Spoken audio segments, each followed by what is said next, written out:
നമസ്കാരം. എല്ലാ സജ്ജനങ്ങൾക്കും സന്ധ്യാദീപത്തിലേക്ക് സ്വാഗതം.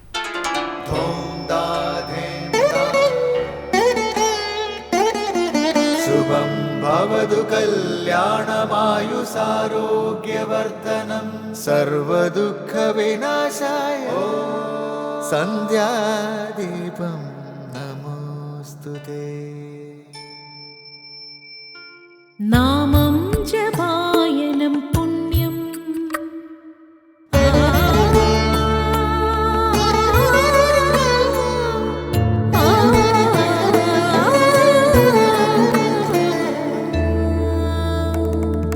നാമം ജപായനം പുണ്യം നിരുപമദീപാങ്കുരം പോലെ സ്വരശ്രുതിലയവരമതുലം ദീവാങ്കണം മോക്ഷ സംഗീതസാരം നീളും വഴിത്താരയിൽ ജീവതാരം മന്ത്രാലാപം മായാവിൻ നിൻ പ്രസാദം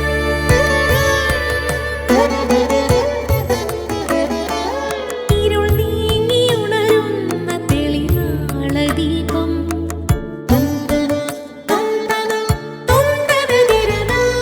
ഇരുൾ നീങ്ങിയുണരുന്ന തെളിനാളദീപം പ്രണവാമൃതം ചൊരിയുന്ന ദീപം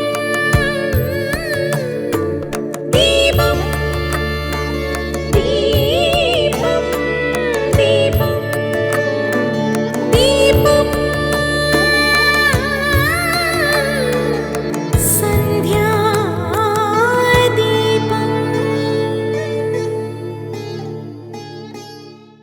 വിനയം, മനോനിയന്ത്രണം, വിഷയവിരക്തി തുടങ്ങിയവ ആധ്യാത്മിക സാധനയുടെ അവിഭാജ്യ ഘടകമാണ്.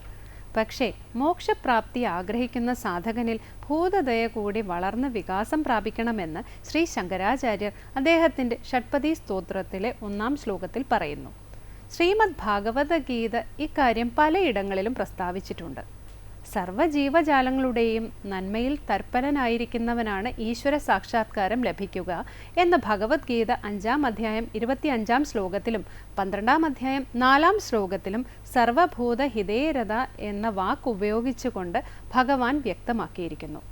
ദേവീഗുണസമ്പന്നനായ വ്യക്തിക്ക് എല്ലാ ജീവജാലങ്ങളോടും ദയ സഹജമായി തന്നെ ഉണ്ടായിരിക്കുമെന്ന് ഗീത 16-ാം അധ്യായം 2-ാം ശ്ലോകത്തിൽ പറയുന്നു. ഭഗവാന്റെ പ്രിയ ഭക്തന്മാരുടെ ലക്ഷണങ്ങൾ 12-ാം അധ്യായത്തിലെ അവസാനത്തെ 8 ശ്ലോകങ്ങളിൽ വിവരിക്കുന്നുണ്ട്. സർവ്വജീവജാലങ്ങളിലും ദ്വേഷമില്ലാത്തവനും സൗഹൃദമുള്ളവനും കാരുണ്യമുള്ളവനുമാണ് തൻ്റെ പ്രിയ ഭക്തനെന്ന് ഭഗവാൻ അർത്ഥശങ്കയ്ക്കിടയില്ലാത്ത വിധം പ്രഖ്യാപിക്കുന്നുണ്ട്. തുടർന്ന് ശ്രീ കാവാലം ശ്രീകുമാർ ഭജഗോവിന്ദം ആലപിക്കുന്നത് കേൾക്കാം.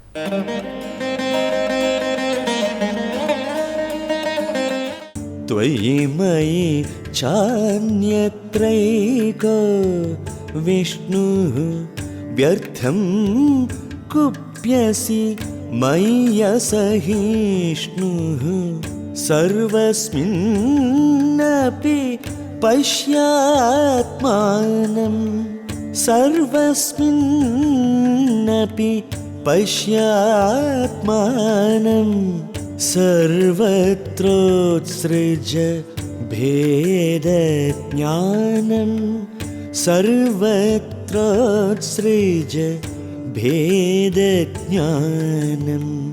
ഭജ ഗോവിന്ദം ഭജ ഗോവിന്ദം ഗോവിന്ദം ഭജ മൂഢമതേ. അടുത്തതായി ശങ്കര സ്തോത്രാമൃതം. നിന്നിലും എന്നിലും എല്ലാത്തിലും ആത്മാവ് ഒന്നാകുന്നു എന്നിരിക്കെ നീ, ഞാൻ, അപരൻ എന്നെല്ലാമുള്ള കൽപ്പനകൾക്ക് അർത്ഥമില്ല. നാമരൂപാത്മകമായ സർവ്വതിലും തന്നെ വിളങ്ങുന്നത് ഏകവും അദ്വിതീയവുമായ ആത്മാവെന്നതത്രേ വേദാന്ത സാരം. ഈ തത്വം ഉൾക്കൊള്ളുന്ന ഭജഗോവിന്ദം 9-ാം ശ്ലോകമാണ് സ്വാമി ചിദാനന്ദപുരി ഇന്ന് ശങ്കര സ്തോത്രാമൃതത്തിൽ വ്യാഖ്യാനിക്കുന്നത്.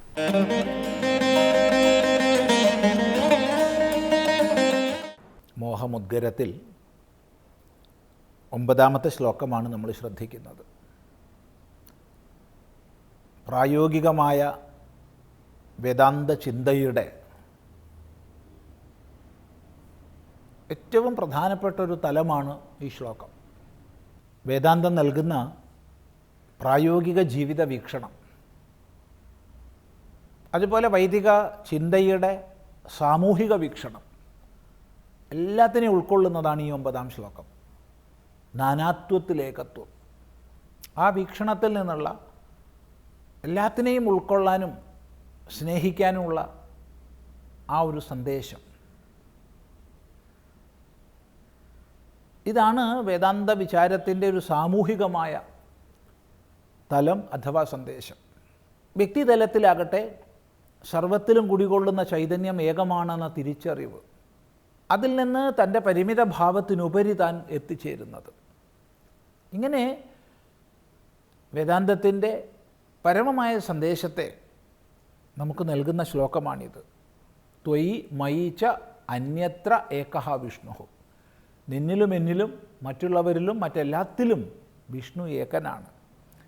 എന്നിരിക്കെ അസഹിഷ്ണുവായി നീ എന്നോട് കോപിക്കുന്നത് എന്തിന്? നീ എന്നോട് കോപിച്ചാൽ കോപിക്കുന്നത് വിഷ്ണുവിനോടാണ്. നാം എല്ലാം ഒന്നാണ്.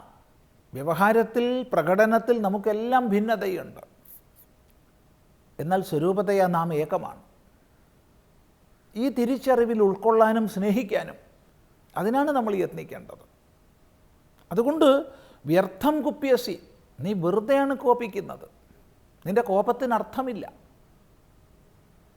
നോക്കൂ, എല്ലാത്തിനെയും സ്നേഹിക്കണം, എല്ലാവരെയും സ്നേഹിക്കണം എന്നൊക്കെ വ്യാപകമായി ഉപദേശിക്കാറുണ്ട്. എന്തിനു സ്നേഹിക്കണം? ഈ ചോദ്യത്തിന് മറുപടിയാണിവിടെ. കാരണം എല്ലാവർക്കും ആത്മപ്രേമമുണ്ടല്ലോ, തന്നോടുള്ള പ്രേമം, താൻ നിലനിൽക്കണമെന്ന ചിന്ത, അതെല്ലാവരിലുമുണ്ട്, എല്ലാ പ്രാണികളിലുമുണ്ട്. അപ്പം താൻ തന്നെയാണ്, അഥവാ തന്നിൽ താനായി കുടികൊള്ളുന്നത് തന്നെയാണ് മറ്റെല്ലാത്തിലും അതായി നിലനിൽക്കുന്നതെന്ന തിരിച്ചറിവ്. ആ തിരിച്ചറിവിൽ നിന്നാണ് എല്ലാത്തിനെയും സ്നേഹിക്കാനുള്ള ആ ഒരു മനോഭാവം നമുക്ക് കൈവരുന്നത്. വളരെ ശ്രദ്ധിക്കുക. അപ്പോൾ വ്യർത്ഥം കുപ്യസി മയ്യ സഹിഷ്ണു, ഇത് മനസ്സിലാക്കി അതിൽ നിന്നുണ്ടാകേണ്ടുന്ന ജീവിത വ്യവഹാരം എങ്ങനെയാണ് പറയുകയാണ്. സർവസ്മിന്നപി പശ്യാത്മാനം സർവത്ര ഉത്സൃജ ഭേദാജ്ഞാനം അഥവാ ഭേദജ്ഞാനം.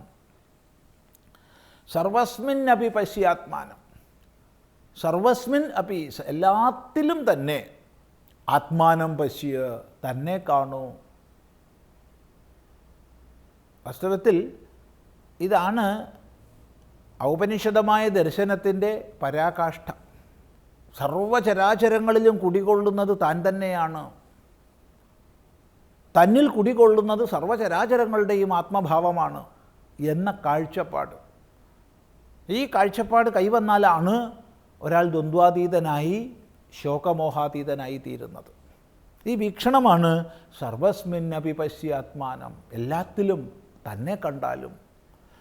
അതുകൊണ്ട് തന്നെ സർവത്ര ഉത്സൃജ ഭേദജ്ഞാനം. ഭേദജ്ഞാനം, ഇതൊന്ന് വേറെ അതൊന്ന് വേറെ എന്നുള്ള അറിവ്, അതാണ് ഭേദജ്ഞാനം. സർവത്ര, എല്ലാത്തിലും ഭേദജ്ഞാനത്തെ നീ ഒഴിവാക്കൂ. കാരണം ഭേദം വ്യവഹാരത്തിൽ മാത്രമാണ്, ഭേദം കാഴ്ചയിൽ മാത്രമാണ്, അതിനപ്പുറത്തേക്ക് സ്വരൂപമേകമാണ്. അതുകൊണ്ട് ബാഹ്യമായ ഭേദത്തെ നീ പരമാർത്ഥമായി ചിന്തിക്കരുതേ. സർവത്ര, എല്ലാത്തിലും ഭേദജ്ഞാനം നീ ഉപേക്ഷിച്ചാലും. വിജ്ഞാനിയുടെ ലക്ഷണം അയാളുടെ പ്രസംഗമോ അയാൾ എത്ര ശിഷ്യന്മാർക്ക് ഉപദേശം കൊടുക്കുന്നു എന്നുള്ളതോ അല്ല. മറിച്ച് വളരെ സുന്ദരമായി ഭഗവത്ഗീത പറഞ്ഞു, വിദ്യാവിനയസമ്പന്നേ ബ്രാഹ്മണേ ഗവിഹസ്തിനി ശുനിചൈവ ശ്വപാക്കേച്ച പണ്ഡിതാ സമദർശിനായെന്ന്. വിദ്യാവിനയസമ്പന്നനായ ബ്രാഹ്മണനിലും പശുവിലും പട്ടിയിലും ആനയിലും പട്ടിയെ പാകം ചെയ്ത് കഴിക്കുന്നവനിലും എല്ലാം സമദർശിയാണ് വിദ്വാൻ. ഈ സമദർശിത്വമാണ് വിദ്വാൻ്റെ ലക്ഷണം. അതാണ് വിജ്ഞാനിയുടെ ലക്ഷണം. അതാണ് ഇവിടെ ഉപദേശിക്കുന്നത്. സർവത്ര ഭേദജ്ഞാനമുത്സൃജ, എല്ലാത്തിലും ഭേദജ്ഞാനത്തെ നീ ഒഴിവാക്കിയാലും. ഇവിടെ പാഠഭേദമുണ്ട്. അത് ഭേദജ്ഞാനം എന്നുള്ളിടത്ത് ഭേദാജ്ഞാനം എന്നാണ്. ഭേദബുദ്ധിയാകുന്ന അജ്ഞാനം. അപ്പം ഭേദബുദ്ധി അജ്ഞാനമാണ്. അതിനെ നീ ഉപേക്ഷിച്ചാലും ഈയൊരു ഏകത്വ ദർശനം, ആ ഏകത്വ ദർശനത്തിൻ്റെ അടിസ്ഥാനത്തിലുള്ള സാമൂഹിക വീക്ഷണം, ഇതാണ് വാസ്തവത്തിൽ വേദാന്തത്തിൻ്റെ പ്രായോഗിക തലം. ഈ സമദൃഷ്ടിയോടുകൂടി സമദർശിയായി ഒന്നിനാലും ബാധിക്കപ്പെടാതെ എല്ലാത്തിനെയും സ്നേഹിക്കാനുള്ള കഴിവ്, ഇതാണ് വേദാന്തം നമുക്ക് പ്രദാനം ചെയ്യുന്നത്. നല്ലതുപോലെ വിചാരം ചെയ്യുക എന്ന് മാത്രം പറയുകയാണ്. തുടർന്ന് നമുക്ക് അടുത്ത പ്രാവശ്യം ശ്രദ്ധിക്കാം.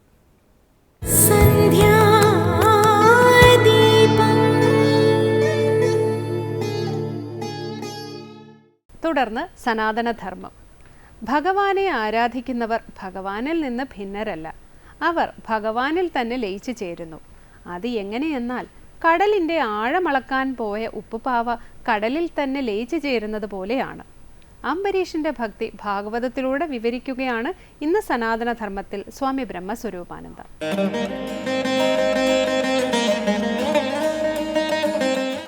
ഓം നമോ ഭഗവതേ വാസുദേവായ. എല്ലാവർക്കും അംബരീഷന് ലഭിച്ച അനുഗ്രഹം എല്ലാ ഭക്തന്മാർക്കും ലഭിക്കട്ടെ എന്ന് പ്രാർത്ഥിക്കുകയാണ്.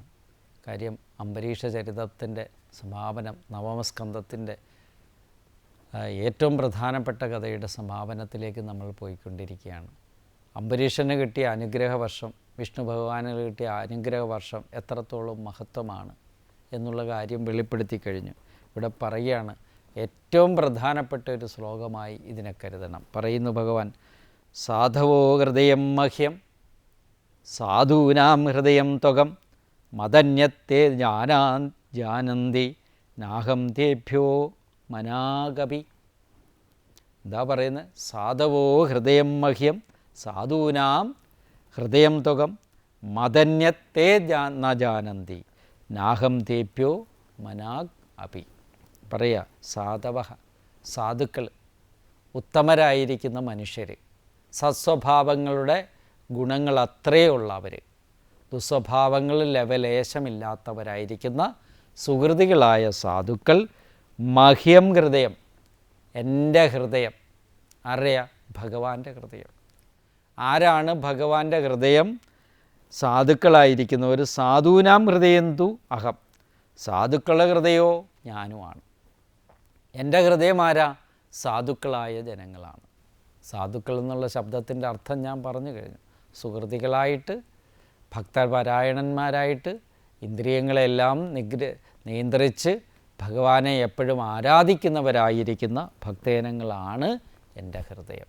ഇനിയോ, അഹം സാധൂനാം ഹൃദയം തു അഹം, സാധുക്കളുടെ ഹൃദയമോ ഞാനുമാണ്.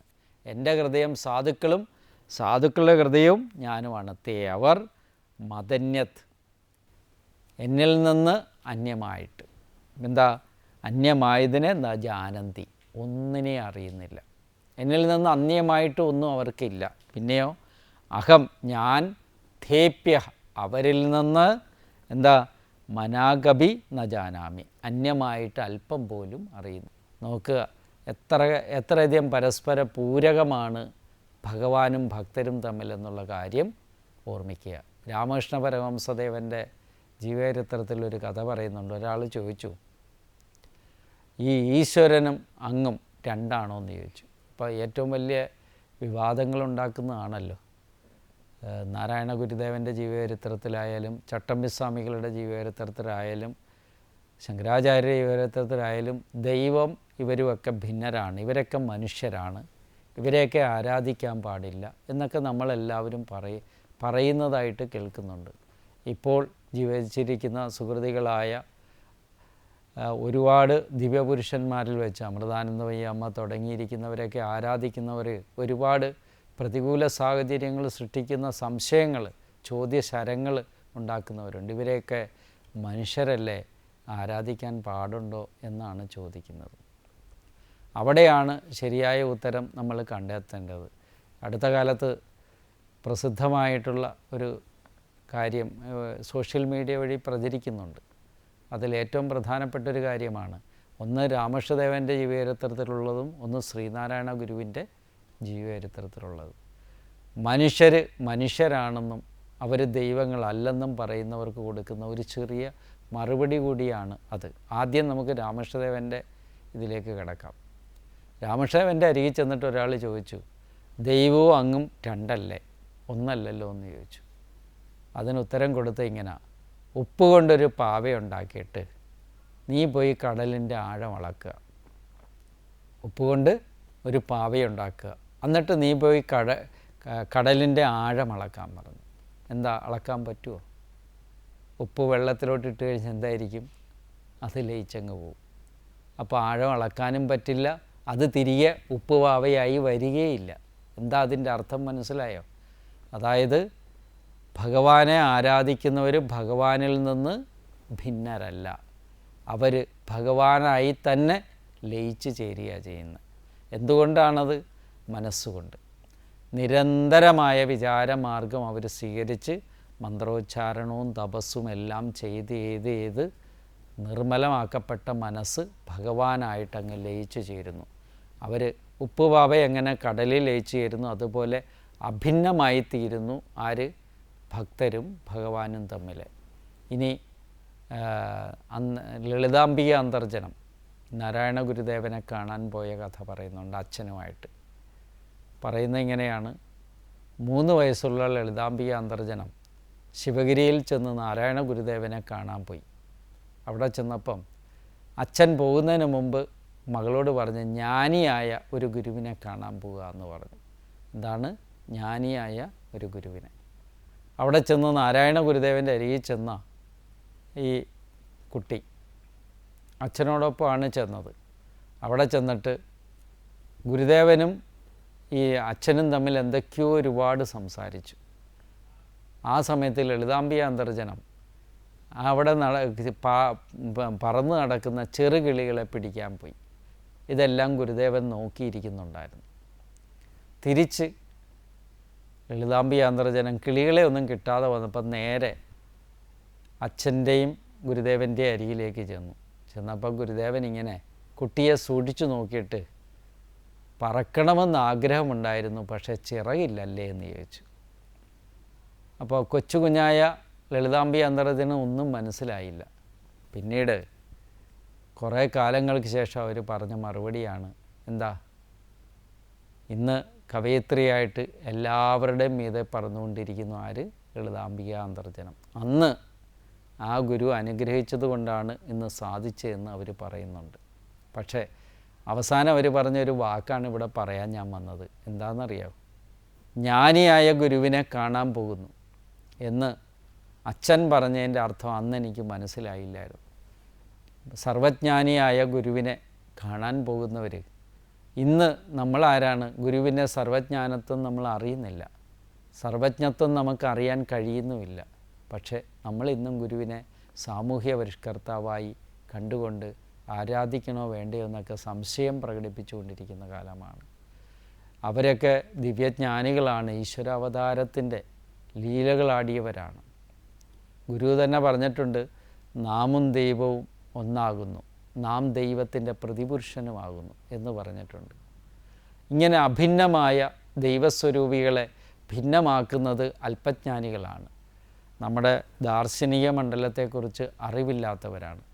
വേദങ്ങളെയോ ഉപനിഷത്തുകളെയോ ഭാഗവതത്തെയൊക്കെ അറിയാത്ത ആളുകളുടെ ജൽപ്പനങ്ങൾക്ക് പുറകെ പോകാതെ അവരവരുടെ ഗുരുക്കന്മാരെ ആരാധിക്കുന്നതിൽ ശ്രദ്ധാലുക്കളായി തീരുവാൻ എല്ലാ ഭക്തന്മാരും ജാഗ്രത പുലർത്തണമെന്ന് ഈ തരുണത്തിൽ ഈ കാര്യങ്ങളെ ഉണർത്തിച്ചുകൊണ്ട് പറയുകയാണ്. ഭഗവാൻ ഭക്തന്മാരുടെ ഹൃദയത്തിലും ഭക്തന്മാരുടെ ഹൃദയം ഭഗവാനിലും കുടികൊള്ളുന്നു എന്നുള്ള വിഷ്ണു ഭഗവാന്റെ വാക്കുകൾ മാത്രം ഇതിനുദാഹരണമായി എടുത്തു കാണിക്കാവുന്നതാണ്.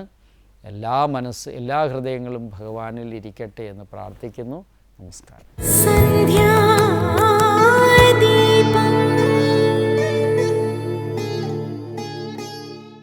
അടുത്തതായി ദീപാരാധനയാണ്. ക്ഷേത്ര സന്നിധിയിലെത്തി മംഗളാരതി തൊഴുത് ഇന്നത്തേക്ക് മടങ്ങാം. എല്ലാവർക്കും നമസ്കാരം.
कृष्ण गोविंद हरे मुरारे, हे नाथ नारायण वासुदेव।